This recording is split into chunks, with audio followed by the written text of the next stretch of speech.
네, 코로나19로 인해서 집합금지나 영업 제한 조치를 받아서 큰 타격을 입었던 자영업자들과 소상공인들에 대한 손실 보상이 오늘부터 시행이 됩니다. 하지만 그 지급 기준이 아직까지 구체적으로 공개가 되지는 않고 있는데요. 이 관련해서 권칠승 중소벤처기업부 장관은 어제 국감장에서 소상공인 손실보상 기준이 결정된 후에 많은 논란이 예상된다. 이렇게 스스로 이야기를 했습니다. 도대체 어떤 내용이기 때문에 이렇게까지 이야기했는지 그것도 궁금한데요. 자, 그 누구보다 궁금해할 분들이 바로 자영업자분들 아니겠습니까? 전국 자영업자 비상대책위원회 조지현 공동대표 연결해서 이에 대한 입장 들어보도록 하겠습니다. 나와 계시죠? 네, 안녕하십니까. 예, 안녕하세요. 이 지원 기준을 놓고 이제 위원회도 꾸려졌고 계속 논의를 해왔던 것으로 알고 있고 네, 지금 뭐 소상공인 그 자영업자 대표분들도 좀 여기에 참여를 하시지 않았던가요? 네, 맞습니다. 예, 어떻게 들으셨어요? 구체적인 기준에 대해서? 기준은 사실 오늘 있을 손실보상심의위원회에서 음, 결정이 돼야 되는 부분이기는 하다고 생각을 하고요. 예, 저희의 요구는 저희가 직접적으로 시간 제한을 받은 행정명령을 받은 음, 업종들과 그 외 인원 제한만으로도 집합 금지 상태에 있는 업종들 15개 업종들이 모여서 음, 좀 지속적으로 저희가 논의를 좀 했고 이 음, 부분을 중기부하고도 세 차례 정도 미팅을 하면서 예. 의견을 피력을 했었습니다. 예. 근데 아무튼 그러면 이제 자영업자 비대 입장에서는 그 손실 그러니까 100% 보상이 돼야 된다 이런 입장이신 거잖아요. 그렇죠. 지난 저희가 행정명령을 받아온 기간이 19개월간입니다. 그중에서 음, 손실보상으로 이번에 보상을 해주겠다라는 기간은 7월부터 9월까지 3개월이거든요. 네. 지난 소급 적용은 들어가 있지가 않죠. 음, 거기에 또 그 전체 매출액에 대한 부분이 아니라 저희가 손실 본 만큼의 음, 부분들을 말씀을 드리는 거고, 예. 그리고 사실 이 가운데는 기회비용이라는 건 또 빠져 있습니다. 보통 영업을 하다가 2년 정도를 더 영업을 하면 고객도 더 늘고, 그리고 저희 노하우도 더 쌓이고, 음, 매출도 더 늘어야 되는 게 맞는데, 이런 부분 제외하고, 음, 2년 전의 매출, 그러니까 이윤에 그 손실된 부분들만에 대한 부분이거든요. 그러면 네, 네, 이 네. 부분은 100% 보상이 돼야 되는 게 맞다고 생각합니다. 그 저희가 며칠 전에 김부겸 총리 인터뷰하면서 이 문제를 여쭤봤더니 상하한선을 둘 수밖에 없다 이런 취지로 답변을 했고요. 네, 관련해서 이제 언론 보도를 놓고 보면 구체적으로 어떤 이야기가 지금 나오고 있냐면 네, 집합금지 적용업소는 손실액의 80%, 영업 네, 제한 업종에는 60% 정도만 지원을 한다. 뭐 이런 그 뉴스도 있고 네. 집합금지 영업 제한 뭐 가리지 않고 모두 80%만 지원한다. 이런 또 그 보도도 나오고 있는데 어떻게 받아들이세요? 일단은 그 총리님의 상한선과 하한선을 먼저 말씀을 해주신 부분이 예. 이 부분은 오늘 손실보상 심의위원회에서 결정돼야 되는 부분인데 음. 이걸 먼저 결정을 하시고 음. 나서 말씀을 주시는 건지 예. 아니면 그렇게 될 예정이다라고 그러니까 그거에 대한 부분들을 미리 말씀하셨다는 것 자체가 음. 이 심의위원회에 부담을 줄 수 있는 부분이라고 생각을 아, 해서 최종 이건 결정은 적합하지 오늘 않는 나는 건데 왜 총리가 그렇죠. 먼저 이야기하느냐? 예, 예, 예, 예, 예. 예. 이 부분은 전자건 후자건 간에 음. 적합하지 않은 발언이라고 생각을 하고요. 예. 그 부분에 대해서 60%다, 80%다라고 얘기하는 부분은 일단은 저희 이 부분은 선택적으로 지원할 수 있는 지원금이 아니고요. 음. 그 법적으로 보장받을 수 있는 저희가 보상금이거든요. 네. 이거는 100% 받아야 되는 게 당연히 맞고 음. 법으로도 음. 정해져 있는 부분인데 음. 이거에 대해서 60%다 80%다를 논하는 것 자체가 음. 네, 의미가 없다고 봅니다. 그러게요. 그러니까 보상이라고 하는 것은 말 그대로 그러니까 그 손실 본 만큼을 메워주는 게 보상이라고 저도 이제 그렇게 알고 있는데 단어의 뜻을. 네네. 예. 근데 또 한 가지는 그럼 손실액을 얼마로 지금 보느냐라고 이걸 계산법이 또 이제 문제가 될 수가 있는 거잖아요. 근데 네네. 이 손실액을 산정할 때 고정비를 얼마나 반영하느냐. 뭐 네. 기재부에서는 이거 뭐 최대 절반까지 삭감해야 된다 이런 그 주장을 해놨다고 하는데 맞아요? 그 중기부하고 기재부의 의견이 좀 다른 걸로 알고는 있고요. 예. 그리고 사실 고정비라는 건 저희가 영업을 안 하더라도 그냥 100% 나가야 되는 비용이거든요. 네네. 마이너스적인 비용입니다. 음. 근데 이 부분은 이윤에 대해서 얼만큼의 손해를 입었냐 아니냐가 아니라 음. 100% 무조건 나가야 되는 비용에 대해서 이 부분을 삭감하고 음. 이게 결정을 한다, 여기 산술에 정한다 이런 부분은 말도 안 된다고 생각합니다. 그래요.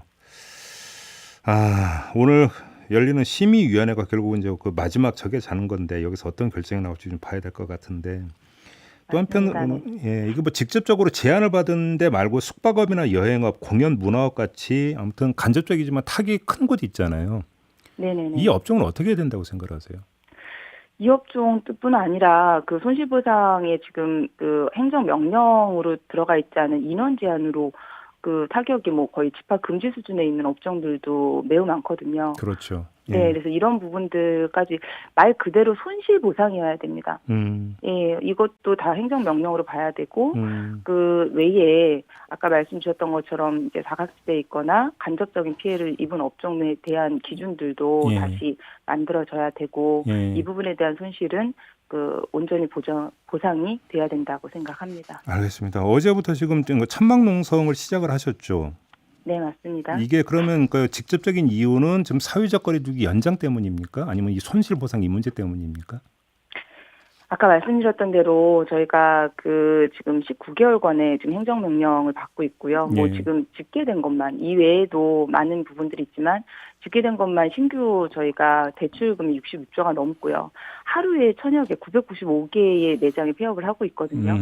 그 정 청장님 말씀 주셨던 것처럼 11월 9일부터 뭐 이제 뭐 단계적 완화가 이루어진다라고 하면 오늘부터 집계만 해도 32,000개 매장이 폐업을 합니다. 이 부분은 저희가 이 거리두기 지금 실효성이 사실은 지금 떨어져 있고 그리고 확진자가 줄지 않고 있는 상황이지 않습니까? 예, 예. 이제는 자영업자의 희생만 강요할 게 아니라 다 같이 할 수 있는 생활방역으로의 전환이 빠르게 필요하다라고 생각을 하고요. 이런 부분들로 저희가 그 시간 제한에 대한 폐지, 인원 제한에 대한 폐지, 그리고 온전한 손실 보상을 요구하는 부분을 시작을 하기 위해서 저희 천만 농성을 시작을 하게 됐습니다. 근데 어차피 지금 뭐 정부는 지금 사회적 거리두기 연장을 그러니까 결정을 해버린 상태에서 번복이 가능하겠어요? 만약에 그럼 지금 어떻게 대처하실 계획이세요? 아까 말씀드렸던 것처럼 이미 저희가 얼마 전에 분향소 운영을 했었는데요. 예, 합동 예. 분향소. 예. 그 너무나 지금 심한 생활고로 이제 마지막 선택까지 하시는 분들이 너무 많이 늘어나고 있거든요. 네. 네, 이런 부분들은 사회적 조정이 좀 필요하다라고 당연히 생각을 하고 있고요. 네. 지금 뭐 위드 코로나 조금 전에 말씀하신 것처럼 정은경 질병관리청장은 위드 코로나로의 전환 개시 시점을 그러니까 대략 11월 9일 이렇게 이야기를 했는데 네. 그럼 앞으로 한 달인데 이 한 달 동안 또 그러면 문을 닫는 가게가 한두 개가 아니다 이런 말씀이신 거죠?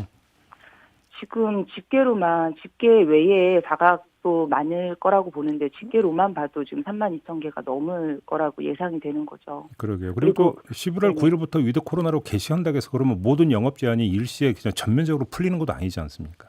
맞습니다. 단계적 전환이기 때문에 저희가 생각하는 온도와 예. 그 질병청이나 뭐 중수본에서 생각하는 온도가 다를 거라고 예상이 되는데요. 단계적으로 완화가 된다고 하더라도 저희가 당장에 매출 회복은 힘들고 그러면 생활고나 지금 이 경제적 위기는 계속될 거라고 보여지는데요. 예. 이런 부분들은 하루빨리 그리고 저희가 요구하는 게 그 방역을 하지 말자가 아니거든요. 방역을 조금 더 그 장기화할 수 있는 네. 제대로 된 이 방역 정책을 세워달라는 부분이고 이 집중되어 있는 자영업자들에게 희생에 대해서는 이제는 좀 고려가 돼야 된다고 판단하고 있습니다. 하여간 그래서 이제 20일부터 총궐기 이런 말씀을 하셨는데 만약에 네, 이제 맞습니다. 거기까지 안 가는 게 이제 최선이겠습니다만 만약에 간다면 지금 그러면 그 방법은 뭘 고려하고 계시는 거예요? 일단은 저희가 2년여 가까이 그 정부 방역 정책의 앞선에서 그 저희가 협조를 해오지 않았습니까? 예. 근데 이 부분은 일단은 보이콧할 예정이고요. 네, 뭐 예를 들면 뭐 QR 코드라든가, 네네 이런 부분들에 대해서 뭐 보이콧을 하고 네. 이 외에 액션적인 부분들도 고려를 하고 있습니다. 근데 이런 상황까지는 가지 않게 하기 위해서 저희가 천목농성으로 일단 목소리를 내고 있는 거거든요. 1인 시위로. 예. 그래서 그런 부분까지 가지 않게끔의 그 다시 어떤 정책적인 부분들에 대한 고려가 있으셔야 될 거라고 생각합니다. 하나만 더 여쭤볼게요. 이제 단계적 일상 회복, 위드 코로나 전환을 위해서 일상 회복 위원회를 이제 그 만든다고 했는데 네. 혹시 그 정부로부터 여기에 참여해 달라는 혹시 제안 받으셨어요?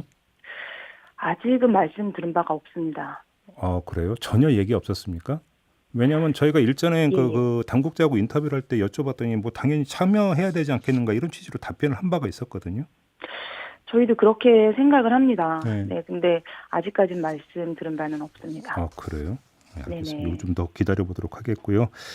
자, 오늘 말씀 여기까지 들을게요. 고맙습니다, 대표님.